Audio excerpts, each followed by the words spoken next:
I bring on today's guest, author of 4 cookbooks, Toni Okamoto. Thanks for being with me, Toni. What do you wish you knew 10 years ago that you know now?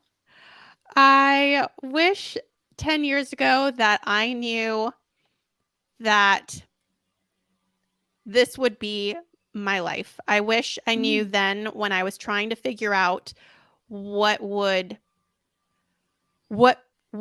earn me money that would make me happy.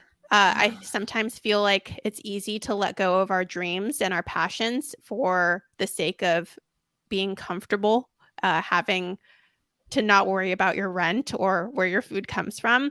At that time, I thought that I was going to either have to sacrifice working in a nonprofit, not getting paid well, to live my passion, or that I would have to go to a job I didn't love, that was not my passion, to earn to give. And now I know that I'm able to use business for a source of good in the world and give back on a daily basis in something that also fuels my heart.